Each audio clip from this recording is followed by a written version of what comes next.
गिरफ्तार किया है। बेसिकली मुद्रा लोन के नाम पर ये व्यक्ति फ्रॉड कर रहा था। फरवरी के महीने में हमारे पास एक शिकायतकर्ता आया था कि उसको मुद्रा लोन की ज़रूरत थी और उसने एक रेलवे स्टेशन पर, नरसिंहपुर रेलवे स्टेशन पर पम्पलेट में देखकर उससे जो फ़ोन नंबर लिखे हुए थे उस पर संपर्क किया।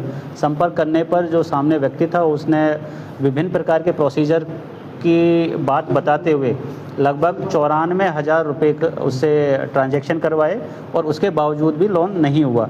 जब इस प्रकरण, चूँकि मुद्रा लोन एक अपने आप में बहुत फ्लेक्सिबल स्कीम है, इस प्रकरण को हमने गंभीरता से लिया, उसको एग्जामिन किया, इन्वेस्टिगेट किया, तो ये चीज़ समझ में आई कि एक देवकी नंदन उर्फ देव कपूर नाम का व्यक्ति जो दिल्ली में बैठकर इस तरीके के फ्रॉड यहाँ के लोगों के साथ में कर रहा है। टीम गठित की गई, टीम उसको उठा के लाई, उसको इंट्रोगेट किया गिरफ्तारी के बाद।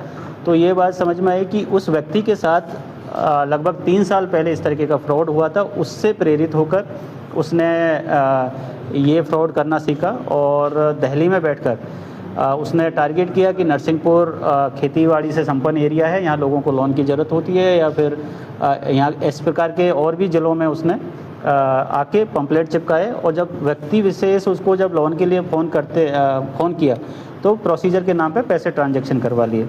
ये जो व्यक्ति है अपने आप को प्रोफेशनल क्रिकेटर बताता है और इसका कहना है कि ये रणजी के लिए ट्रायल दे चुका है और कुछ आईपीएल की फ्रेंचाइजी के साथ इसका कॉन्ट्रैक्ट है और वहाँ एक ट्रेनर के तौर पर या प्रैक्टिस करवाने के तौर पर बॉलिंग करता है। और दिल्ली स्थित एक भूतपूर्व क्रिकेटर की जो एकेडमी है उसमें भी अपनी सेवाएं दे रहा है। सर, एक क्रिकेटर से कैसे इस लूट के लिए आगे हुआ है, क्या है? 3 साल पहले इसका कहना है कि इसके साथ कोई ऐसा ही फ्रॉड हुआ था लोन के नाम पर और उससे फिर इसने लगा कि बड़ा आसान तरीका इसको ये चीज़ लगी, तो इसने ये फ्रॉड करना शुरू किया और अपने साथ में इसने लोगों को भी जोड़ा है। एक महिला को भी इसमें आरोपी बनाया जो नरसिंहपुर के रहने वाली है, जिसने इसको 5 म्यूल अकाउंट किराए पे दिए थे, जो हर ट्रांजैक्शन के उसको महिला को पैसे भी देता था। अब तक इसके पास से 10 पासबुक, 10 चेकबुक, 7 एटीएम, कुछ मोबाइल और अन्य सामग्री भी मिली है।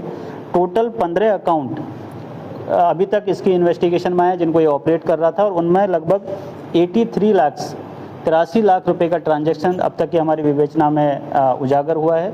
और इसमें आगे भी हमारी विवेचना रहेगी कि कहीं ये यहाँ ज़िले में कहीं या फिर आसपास के डिस्ट्रिक्ट में भी इसने कहीं इस प्रकार के फ्रॉड किए हैं, नहीं किए, ये कोई संगठित के ग्रोह के तौर पे काम कर रहा है या फिर अकेला इस तरीके के काम कर रहा है। कंप्लीट चिपकाता था, उसमें क्या प्रधानमंत्री मुद्रा लोन के नाम पर ये